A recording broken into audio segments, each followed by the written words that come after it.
만나서 반갑습니다. 저는 매스몽 전체 대표 강사이고 분당 매스몽 원장인 홍성영입니다. 저희 설명회 들으시고 설명의 내용 참 좋다고 말씀하시는 분들도 계시고요. 그렇지 않은 분들도 계십니다. 왜 그런가 제가 곰곰이 고민을 해봤어요. 차이점은 지향하는 바가 다른 것 같아요. 저희는 아이들이 수학 문제를 잘 푸는 아이들이 되는 걸 바라는 게 아닙니다. 수학 문제 잘 풀게 해주는 학원은요, 대치동에 널려 있어요.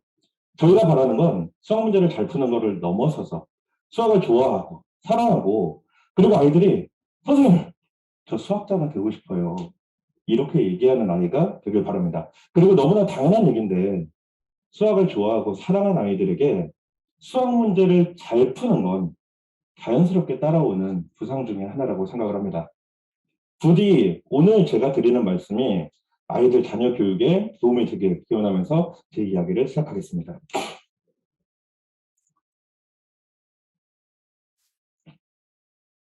저는 아무리 일을 해도 지치지 않는 체질이에요. 뭐 2박 3일 정도 밤새는 거 우습고요.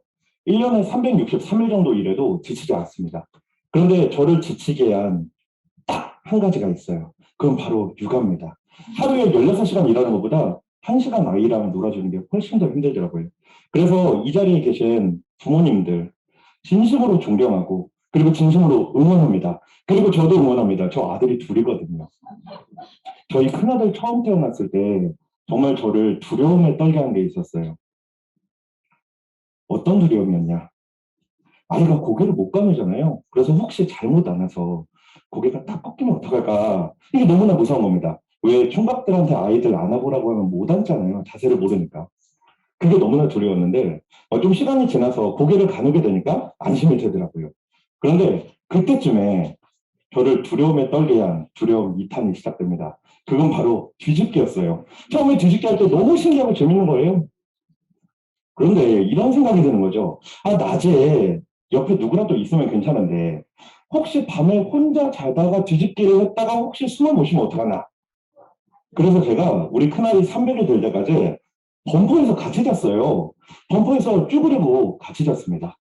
근데 지금 와서 생각해 보니까 아이가 혼자 뒤집기해서 숨을 못 쉬어서 사고가 날 확률보다 제가 90kg 정도 나왔는데 제가 뒤척여서 아이를 눌러서 사고가 날 확률이 훨씬 높지 않았을까 그런 생각이 들긴 합니다. 아무튼 시간이 좀 지나니까 이 두려움도 사라졌는데 또 다른 두려움이 생겼어요. 바로 걸음마예요. 아이 걸음마 처음 시작할 때 정말 재밌지만 두렵잖아요. 어디 가서 부딪히고 넘어지지 않을까. 그래서 온갖 무장을 다 시켰습니다. 뭐 보호구에 헬멧에 등 쿠션 그리고 장갑까지 끼웠거든요. 한 번은 놀이터에 나가서 놀고 있는데 아이가 앞으로 자빠졌는데 하필 튀어나온 곳에 자빠져서 이마가 부풀어 오르는 거예요. 그래서 아이 들쳐매고 서울대학교 병원 응급실로 뛰어갔습니다. 그리고 아무런 조치도 취해주지 않고 서운한 마음으로 돌아왔어요. 아마 선생님들께서 말씀은 안 하셨지만 속으로 많이 웃으셨을 거예요. 비웃으셨겠죠? 지금이야 이런 얘기를 웃으면서 하지만 그 당시에 저는 정말 심각했어요. 무서웠고요. 두려웠습니다. 그런데 아이를 키우다 보면 당연히 그렇게 되는 것 같아요.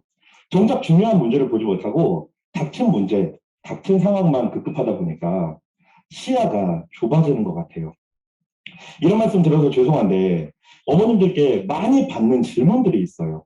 저희가 6세부터 운영하는 학원을 하다 보니 어머님들 하시는 질문의 대부분이 그렇게 좀 시야가 갇혀 있는 그런 질문들입니다. 예를 들면, 우리 아이 계산 실수 너무 많이 해요. 어떡하죠? 글씨를 너무 못 써요. 어떡하죠?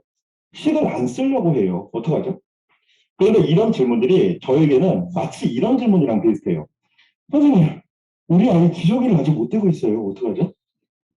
물론 중요한 문제긴 해요. 유치원 보낼 때쯤에 기저귀 못 된 아이들이 있잖아요. 굉장히 스트레스 많이 받죠. 배변 훈련 시켜야 되고. 아마 이것 때문에 스트레스 받으신 분들 분명히 계실 거예요. 그런데 최소한 우리가 우리 아이가 평생 기저귀를 하면 어떡하지? 이런 생각 안 하시잖아요. 아까 했던 질문들이 이것과 굉장히 비슷합니다. 식을 안 쓰는 문제, 글씨 잘 못 쓰는 문제, 계산 실수하는 문제.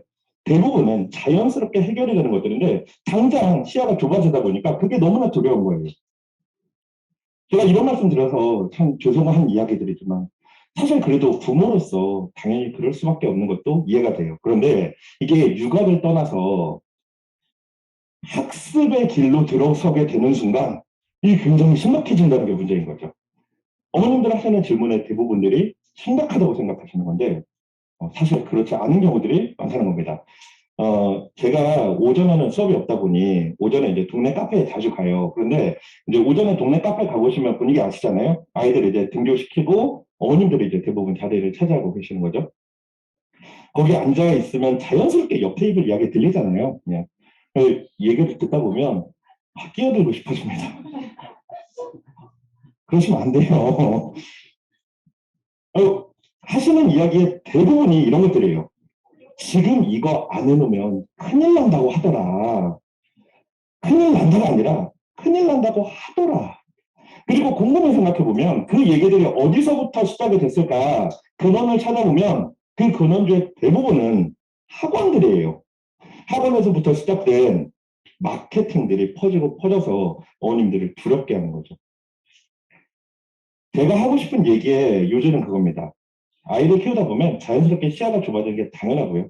그게 당장에는 심각하게 느껴지는데 생각보다 지금 현재 아이들 상태가 그다지 심각한 게 아니고 그렇게 예민하게 받아들일 필요가 없다는 말씀을 드리고 싶은 거예요. 제가 경험했던 몇몇 아이 사례를 좀 말씀드릴게요.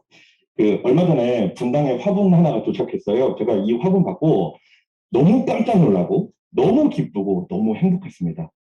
이 화분을 보낸 아이는 저희 학원에 5학년 때 처음 온 아이였는데 놀랍게도 5학년 올라갈 때까지 수학학원을 단 한 번도 다닌 적이 없는 아이였어요. 그래서 5학년에 들어왔을 때 5학년에 갈 반이 없어서 4학년 반으로 들어갔습니다. 4학년 반에서도 진도가 가장 늦은 반이었어요. 근데 이 아이가 탐구 노트를 정말 열심히 쓰더라고요. 나중에 알았는데 일주일에 3일 정도 탐구 노트를 썼다고 해요.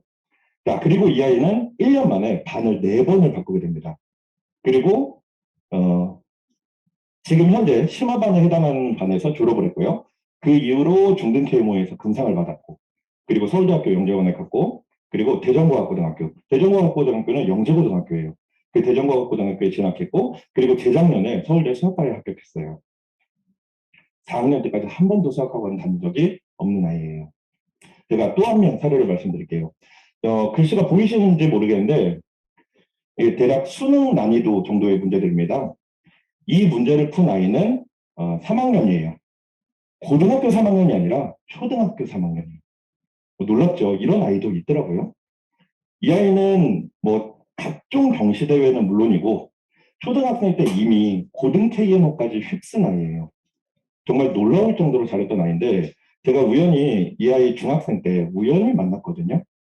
근데 이 아이가 쉬는 시간에도 혼자 책 읽거나 문제 풀거나 했던 아이인데 이성 친구랑 막 수다를 떨고 있더라고요. 그 모습이 저한테 너무 어색했어요. 그래서 제가 물어봤어요. 와, 너 정말 많이 변했다. 그랬더니 이 아이가 저에게 이렇게 얘기하는 거예요. 당연하죠. 선생님, 저 엄마 뜻대로 안 살아요.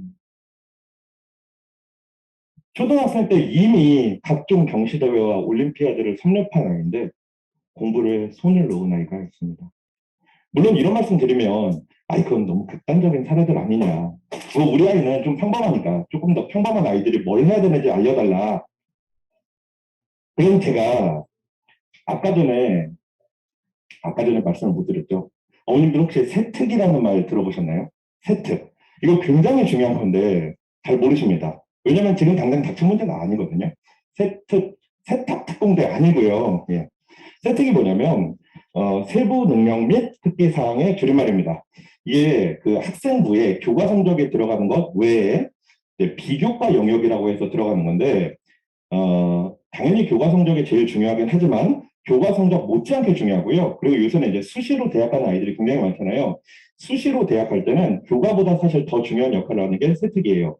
이 세특이 학생의 특기에 대해서 담당 선생님들이 직접 적어주시는 거거든요. 그런데 너무나 당연하지만 세특에 이 아이는 선행을 많이 나갔습니다. 문제집을 많이 풀었습니다. 이런 걸 써줄 리가 없잖아요.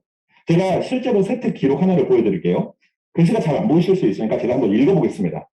수학 교과에 대한 흥미가 많아 다양한 수학 관련 독서를 즐기는 학생으로 수학적 사고력을 요구하는 실생활 속 사회적 현상에 대해 호기심이 많고 탐구를 통해 수학적 원리를 찾고자 노력함. 수학의 역사에서 수는 어떻게 확장되어 왔을까의 과제를 수행하면서 풍부한 배경 지식을 바탕으로 역사 발생적 원리에 기반하여 수가 확장되어 온 과정을 다양한 자료를 준비, 정리하여 논리적으로 발표하는 등 정보의 정리 및 분석 능력이 우수함. 느껴지시는지 모르겠는데, 예. 아이들 문제 많이 푼 거, 그런 것들 세특에 전혀 기록 안 되고요. 세특 외에도 중요한 것들이 있습니다. 뭐, 동아리 활동에 따른가, 뭐, 자소서 쓰는 것들, 그런 것들에 문제집 푸는 게 전혀 기록이 되지 않는다는 거예요. 그리고 제가 또 한 가지 보여드릴게요. 여전히 뜨거운 감자이긴 한데, 이 바칼로레아라는 거, 뭐, 정확하게는 인터내셔널 바칼로레아, 이게 차세대 대입 전형으로 주목받고 있는 여러 가지 중에 한 가지입니다. 뭐, 찬반 논란이 아직 있으니까 제가 이거에 대해서 자세하게 말씀드리진 않겠지만, 많은 분들이 공감하는 것 중에 하나는 지금의 체제에서 변화가 있어야 된다라는 부분에 대해서는 많이들 공감을 하세요. 자, 이게 실제로 바칼로레아의 자연과학 영역에 나왔던 문제예요. 이 주제에 대해서 3시간 동안 글을 쓰는 거예요. 어렸을 때부터 1031, 필즈, 최상위, A급, 정석 이런 것들을 풀린 아이가 이 주제에 대해서 글을 쓸 수 있을까? 아니, 오히려 그런 문제점을 많이 풀면 풀수록 이 주제에 대해서 손도 못 댈 거예요. 이런 말씀 들으면 마음이 좀 답답해져요. 시대는 변했고 변하고 있고 앞으로도 더 빠르게 변할 텐데 이 부모들은 과거의 기억에 사로잡혀서 아이들을 가두고 있는 거 아닌가 그런 생각이 듭니다. 그래서 부모들이 직접 교육에 뛰어들어요. 요새 엄마표 수학, 아빠표 수학 유행하잖아요. 그런데 제가 생각하기에 엄마 아빠가 가르쳐야 되는 건 방정식 푸는 게 아니에요. 방정식은 전문가가 가르칠 수 있잖아요. 엄마 아빠가 가르쳐야 되는 건 부모만이 할 수 있는 거여야 된다고 생각을 합니다. 예를 들면 인성에 대한 부분이죠. 사물을 대하는 태도, 현상을 대하는 태도, 다른 사람을 대하는 태도. 이런 것들이 부모가 가르쳐야 되는 가장 중요한 부분이라고 생각을 해요. 자, 그래서 제가 한 가지 제안을 드립니다. 댁에서 부모님들이 해주실 것들을 해주시고, 그리고 저희는 저희가 할 것들을 해나가면 우리 아이들은 변화를 두려워하는 아이가 아니라 변화를 주도해 나가는 그런 아이들이 될 거라고 확신해요. 그러면 댁에서 부모님들이 해주셔야 되는 건 뭐냐? 결국 핵심은 엄마표 공부가 맞습니다. 그런데 제가 엄마표 공부에 가장 중요한 2가지를 말씀드릴게요. 첫 번째는 학습을 줄이세요. 두 번째는 활동을 늘리세요. 학습을 줄이라는 건 알겠는데 활동은 무슨 활동하지? 잘 모르시겠으면 일단 여행을 다니면 됩니다. 그런데 호캉스 같은 거 말고요. 물론 그것도 의미가 있겠으나 견문을 넓히는 여행을 다녀보면 어떨까라는 생각을 합니다. 예를 들어서 지역마다 박물관들 많잖아요. 박물관 투어를 해보면 어떨까요? 전국에 수학박물관이 딱 13개 있거든요. 예, 한두 달에 한 번씩 다니기 정말 좋습니다. 저는 개인적으로 천체 관측에 취미가 있는데 저희 큰아이가 이 취미를 좋아하더라고요. 그래서 제가 얼마 전부터 저희 큰아이랑 전국에 있는 천문대 투어를 시작을 했습니다.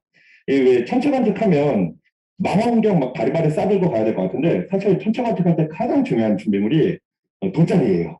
방문객들 다 집에 가고서 주차장에 텅 빈 주차장에 돗자리 깔아놓고 누워서 은하수를 보는 게 그렇게 운치가 있습니다. 그리고 학문적인 활동들도 많아요. 아이들마다 다 다르니까 뭘 해라 이렇게 얘기할 수는 없지만 메스몽에 오는 아이들은 대부분 수학에 관심이 있는 아이들이다 보니 이 아이들의 경우는 코딩이나 과학 실험 하는 것을 추천드립니다. 물론 학원을 보내는 방법도 있어요. 코딩 학원도 많이 생겼고 과학 실험하는 것도 굉장히 많은데 어린 나이에는 굳이 그럴 필요도 없습니다. 요새 자료가 정말 많아요. 집에서 할 수 있는 책도 많고 유튜브 찾아보면 정말 자료가 널리고 널렸습니다. 그리고 재료 구하기도 너무나 쉬워요. 주말에 아빠랑 같이 코딩하는 거, 로봇 같은 걸 사서 코딩하는 거, 이거 정말 재밌는 활동이에요.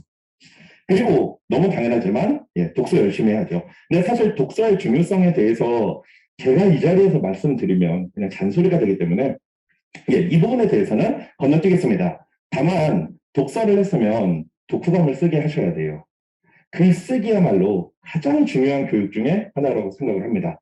그리고 전통적인 수학 공부도 당연히 필요하죠. 문제집 푸는 것도 필요해요. 하지만 문제집 푸는 거에 매몰되시면 안 됩니다. 제가 올해 강의가 21년 차인데 21년 동안 수업하면서 정말 힘들었던 수업이 있어요. 뭐 고3이나 재수형 수업하는 거 전혀 안 힘들었는데 제가 몇 년 전에 내치메스공에서 저학년 아이들 대상으로 수학 동화 수업을 개설을 했었거든요. 그 수업이 너무나 힘들었습니다. 왜냐면 당시에 인근에 이제 탑반 아이들이 전부 다 그 수업을 들었어요. 근데 이런 식인 거예요. 얘들아, 옛날에 페르시아에 한 상인이 살았어. 이 상인은 낙타 여기까지 딱 얘기하면 선생님 저 다 말아요.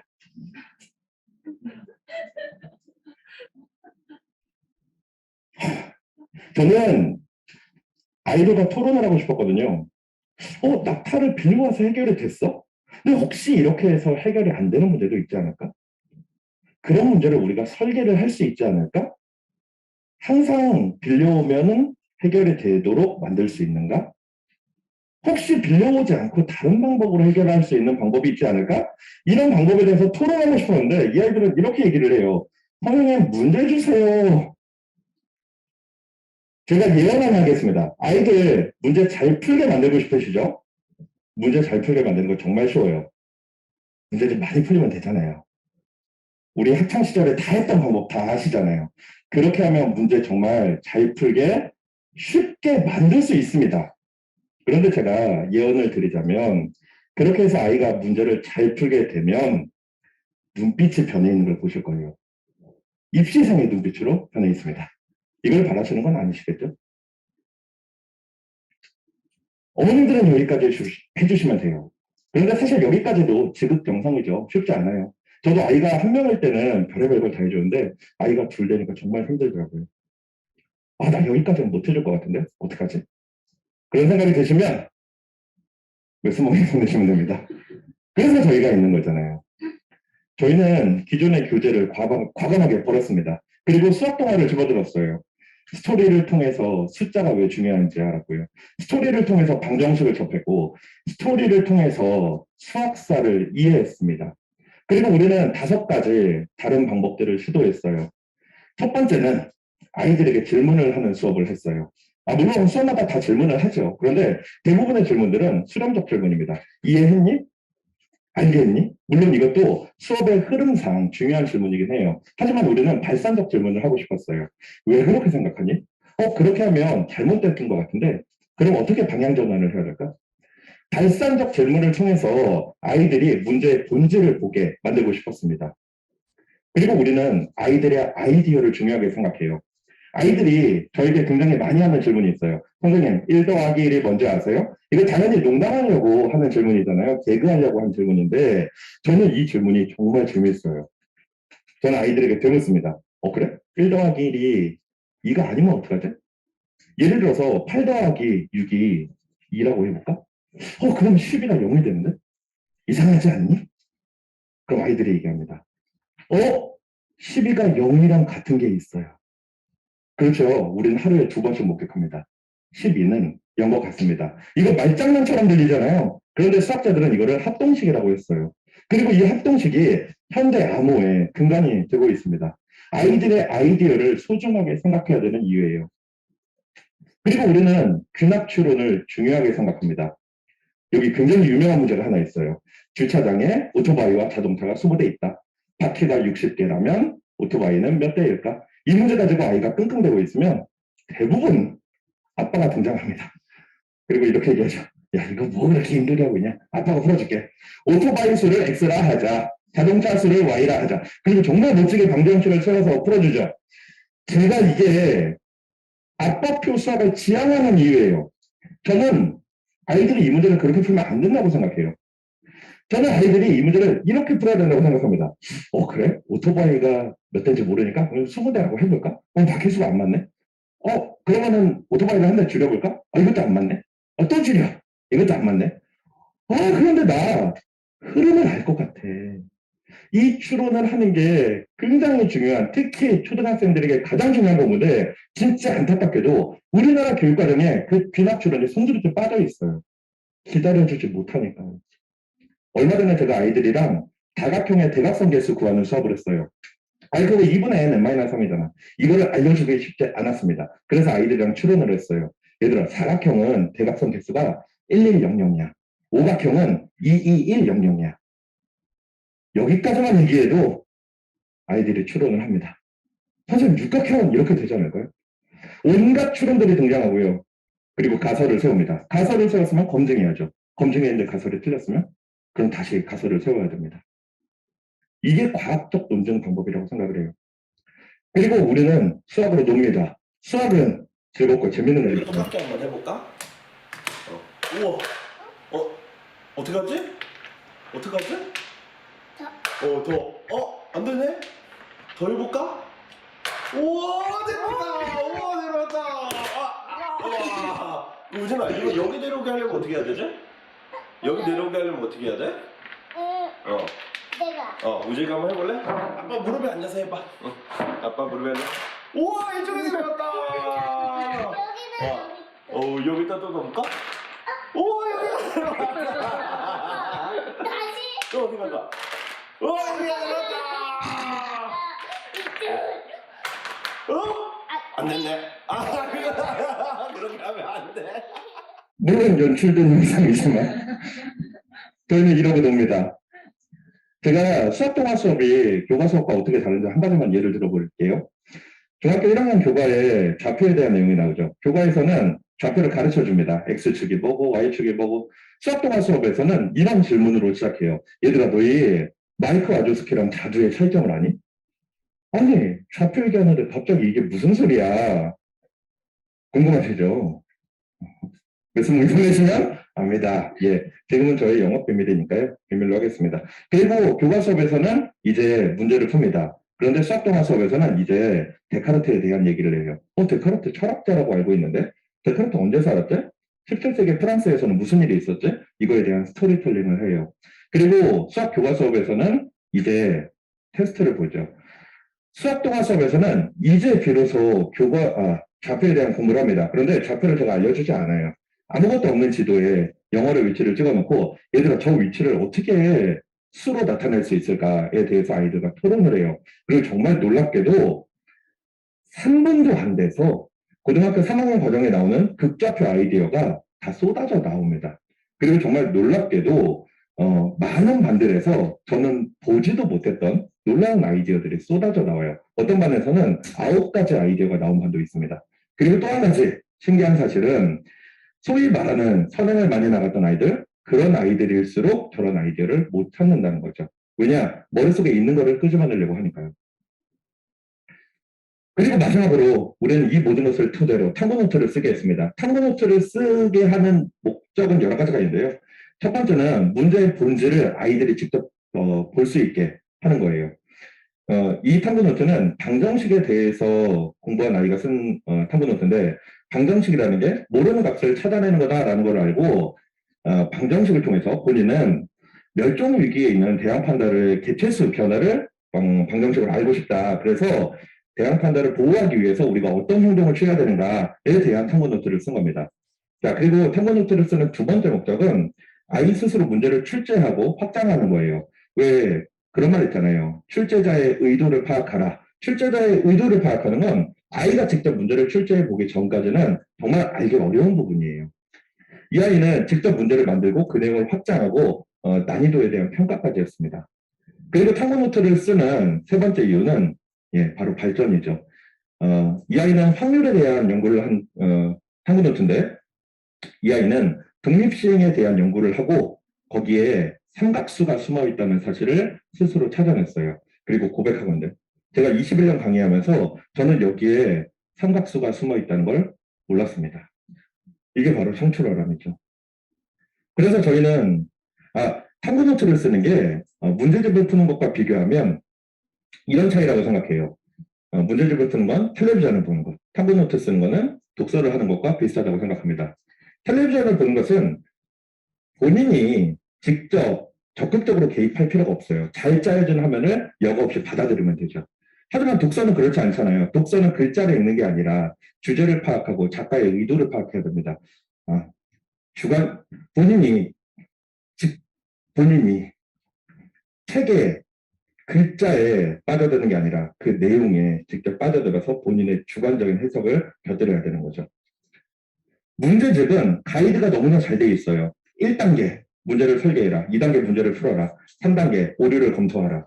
그런데 탐구노트는 백지입니다. 아이 스스로 작가가 되고 감독이 돼서 A부터 Z까지를 다 만들어내야 돼요.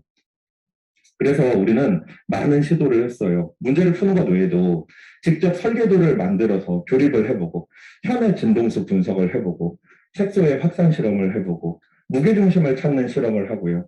그리고 3차원의 입체 그림을 그리고 그리고 코딩을 하고 자신의 생각을 발표하고 그리고 토론을 했습니다. 이런 방법들이 아이들이 변화를 주도해 나가게 만드는 그런 방법이라고 생각을 해요. 자, 이것을 보세요. 아름다우신가요? 이걸 보고 아름다움을 느끼는 분도 계시겠지만 전 잘 모르겠습니다. 제 눈에는 그냥 동그라미랑 선으로 보이거든요. 그런데 이것을 보세요.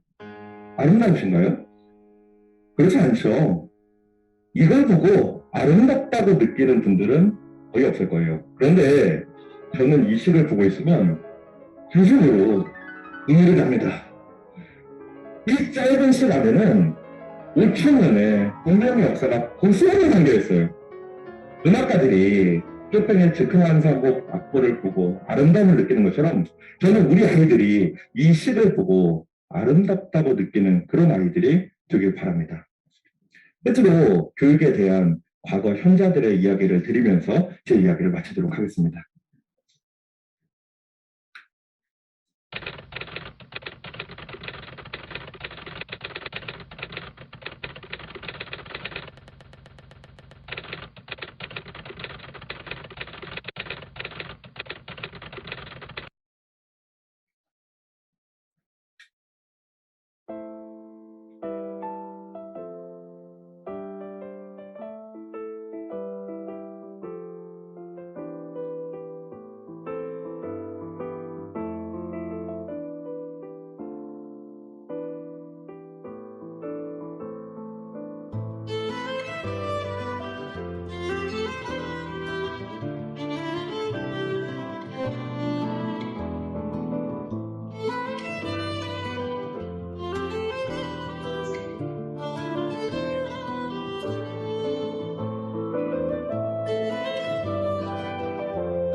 내 아이에게 지혜를 심어줄 것인가, 지식을 심어줄 것인가, 그걸 결정하는 게 부모가 해야 되는 가장 중요한 일이라고 생각합니다. 긴 이야기 들어주셔서 진심으로 감사드립니다.